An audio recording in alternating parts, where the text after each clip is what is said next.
Hey, what's up guys? This is Guillermo Auto. I'm doing front brakes on a 2012 to 2014 Honda Accord. They're actually pretty basic and pretty easy. I'll show you how to do them here. So first we want to come and get this 12mm off. There's one here and one here. We'll go ahead and get these off.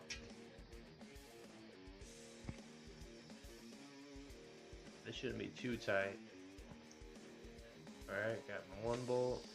Go down here and get my other bolt. Alright, I got my other bolt now. We're going to wiggle this caliper off and set it over here to the side so it doesn't stretch the brake hose or nothing. And get these little springs out. You can just pull them out with your fingers. And we'll have to remember to put these back in when we get new pads. If the new ones don't come with springs. So go ahead and take this off now.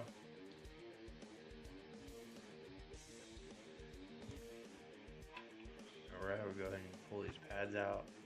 Just put them to the side. Alright, so now we gotta get the 17mm bracket bolts off. If you're messing with your rotors, we'll take this off. If not, then just skip this part. You can just pad slap and skip this part. But if you're machining your rotors or changing your rotors, you gotta take these bolts out.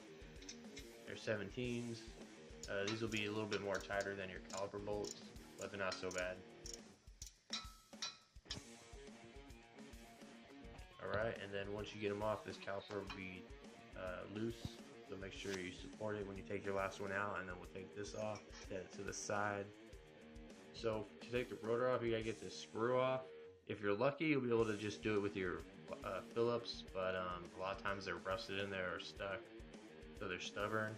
What you could do is you could get a ball-peen hammer, or you could get like a little air hammer like this. I got this from the auto parts store for like 25 bucks, and you just hit it right in the middle, and then you hit it on the side of it to make it go up. Problem is you have to have an air hookup for this. And then, like I said, you can get a ball-peen hammer, and what you do with this is you just stick the ball-peen part on the bolt, and then you take another hammer, and then you hit it, and then it should, like, the theory is it'll bust it loose. Like, it'll get the rust loose, and then you can undo it. So I'm going to go ahead and get mine off. Alright, now I'll take this rotor off. Got my rotor machining now, and you can take yours to the parts store if they do it, or if you got new rotors, put them on. I make sure I line up that screw again so I can put the screw back in. If you lost the screw, you don't have it, it's not that big a deal, but just try to put it back in if you can.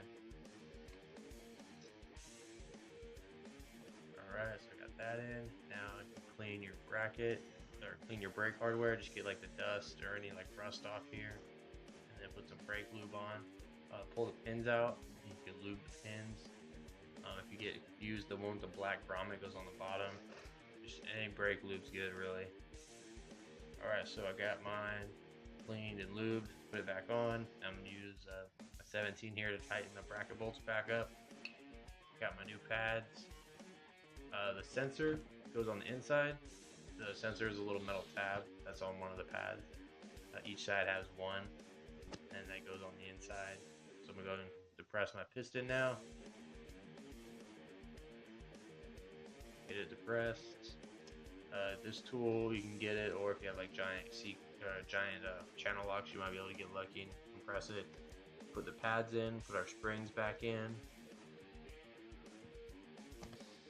Alright, and then we'll put this on. And then make sure this is lined up right here, the slide pin.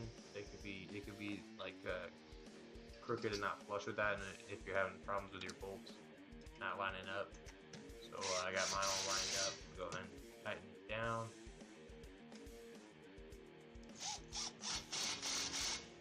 Alright, got mine all tightened down, and just go ahead and double check everything. Make sure your brake line is not twisted, and double check how tight your bolts are and everything.